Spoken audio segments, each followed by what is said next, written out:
Hello guys, मेरा नाम महेंद्र सिंह है।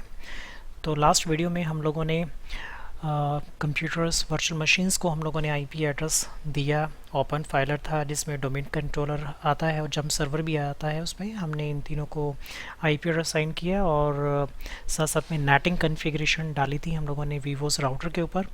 अब उसमें जो रह जाएगा बीजीपी कन्फिग्रेशन, क्योंकि अभी हम लोगों को आगे जाकर टपोलॉजी के अकॉर्डिंगली R1.1 और R1.2 राउटर बनाने हैं, बट इनके साथ हम बीजीपी कन्फिग्रेशन करेंगे।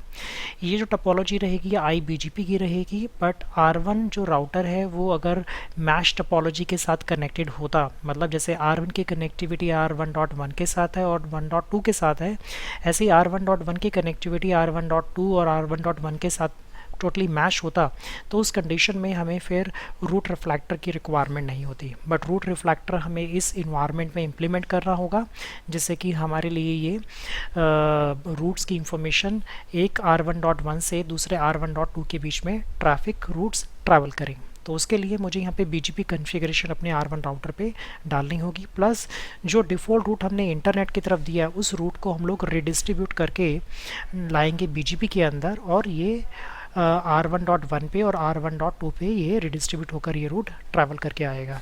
तो ये कॉन्फ़िगरेशन कैसे करेंगे, तो ये मैं आपके सामने अब कॉन्फ़िगर करके दिखा रहा हूँ। तो सबसे पहले हम लोग अपने वीवोस राउटर पे जाते हैं, जो कि वीवोस राउटर में पहले से ही लॉगिन हो। इसमें बीजीपी कॉन्फ़िगर करने का सिंपल तरीका है, जैसे कि मैंने लास्ट टाइम बताया था, कोई भी कॉन्फ़िगरेशन करना चाहते हैं तो आपको पहले कॉन्फ़िगर मोड पे आना होगा। कॉन्फ़िगर मोड पे आने के बाद यहाँ पे सेट प्रोटोकॉल के बाद कौन सा राउटिंग प्रोटोकॉल यूज़ करना चाहते हैं, तो अभी हम यूज़ करेंगे बीजीपी। और बीजीपी के बाद हमारा ऑटोनॉमस सिस्टम क्या रहेगा, तो इसमें सोर्स ऑटोनॉमस सिस्टम हमें डिफाइन करना होता है।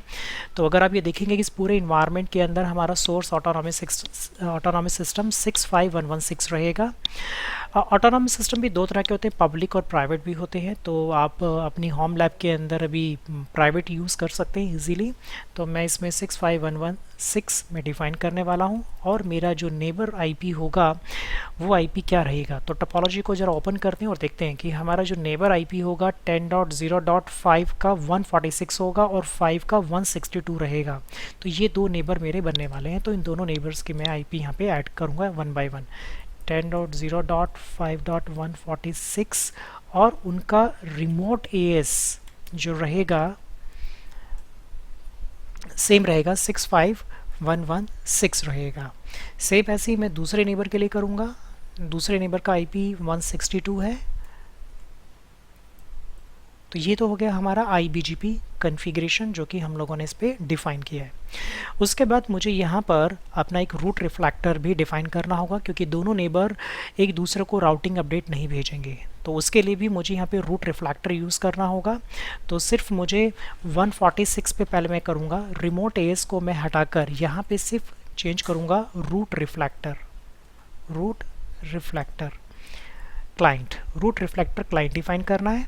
सेम ऐसे ही मैं दूसरे नेबर के लिए भी यही करूँगा जिसका आईपी 162 है। रूट रिफ्लेक्टर मैंने दोनों एंड पे इम्प्लीमेंट कर दिया है, बट इसके लिए मैंडेटरी टर्म रहेगा नेक्स्ट ऑफ सेल्फ कॉन्फ़िगर करना। तो नेक्स्ट ऑफ सेल्फ भी इसके लिए इंपॉर्टेंट हो जाता है कि अगर आप खाली रूट रिफ्लेक्टर इसमें असाइन करोगे और नेक्स्ट ऑफ नहीं डिफाइन करते तो ये रूट की इंफॉर्मेशन आपको एडवर्टाइज करके एक नेबर से दूसरे नेबर में शो नहीं करेगा। तो उसके लिए भी हमारी जो कमांड रहेगी, हम पहले 146 के लिए यूज़ करेंगे और उसके आगे लिखेंगे नेक्स्ट ऑफ सेल्फ। सेम ऐसे ही 162 के लिए भी रहेगा। तो ये हमारा रूट रिफ्लेक्टर तक की कॉन्फ़िगरेशन पूरी कंप्लीट हो गई है। उसके बाद हमारा जो नेक्स्ट टास्क होगा कि हमारे पास कौन कौन से नेटवर्क हैं जिसको हम बीजीपी में एडवर्टाइज करेंगे। तो फर्स्ट नेटवर्क ये होगा जिसमें पूरा मैनेजमेंट होगा।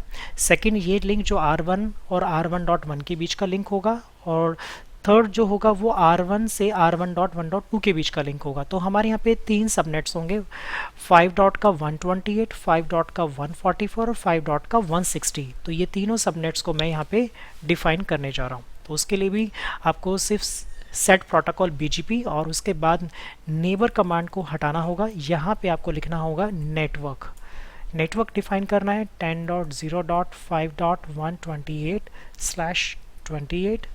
सेम ऐसे ही आपको दूसरे नेटवर्क को भी रोटाइज करना होगा, 144 होगा, और थर्ड नेटवर्क को भी असाइन करना होगा 160। ये हमने 3 नेटवर्क अपने एडवर्टाइज कर दिए हैं। उसके बाद हमें यहाँ पे जो स्टैटिक रूट हमने डाला था टूवर्ड्स इंटरनेट की तरफ, उस रूट को भी रिडिस्ट्रीब्यूट करना होगा R1 की तरफ, क्योंकि वो रूट ट्रैवल करके नीचे के दोनों राउटर के पास रूट ट्रैवल होकर आ जाए और यहाँ से वो रूट ट्रैवल करके हमारे NSX के T0 के पास भी रूट मिलना शुरू हो जाए।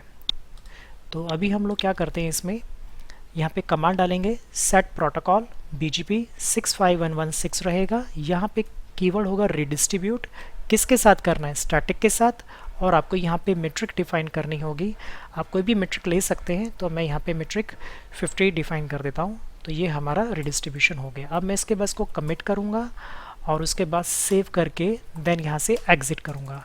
उसके बाद आप यहाँ पे शो कन्फिगर करके चेक कर सकते हैं कि आपने जो कन्फिगरेशन डाली है वो आपको यहाँ पे नज़र आएगी।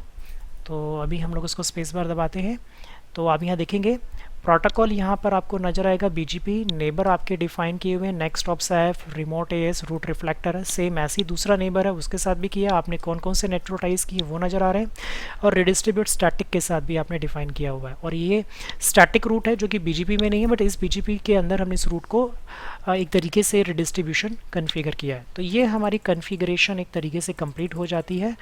तो ये R1 राउटर अब रेडी है नेक्स्ट प्रोसेस के लिए। नेक्स्ट वीडियो के अंदर मैं आपको बताऊंगा कि vCenter सर्वर और ESXi सर्वर हमें डिप्लॉय करने होंगे, जो कि हमारी नेक्स्ट लैब की तरफ हम मूव करने वाले हैं। उसके लिए हमें ESXi सर्वर 1 की रिक्वायरमेंट होगी, क्योंकि अभी हमने जो काम किया है वो ESXi सर्वर नंबर 3 पे काम किया है और उस पर हम लोगों ने एक R1 राउटर क्रिएट किया हुआ है। तो अब हम ESXi सर्वर 1 के ऊपर लॉगिन करके उस पर हम लोग VMs क्रिएट करेंगे, जिसमें 4 ESXi सर्वर्स होंगे और एक vCenter सर्वर होगा। तो हम नेक्स्ट वीडियो के अंदर इस कॉन्फ़िगरेशन को शुरू करते हैं। Thank you.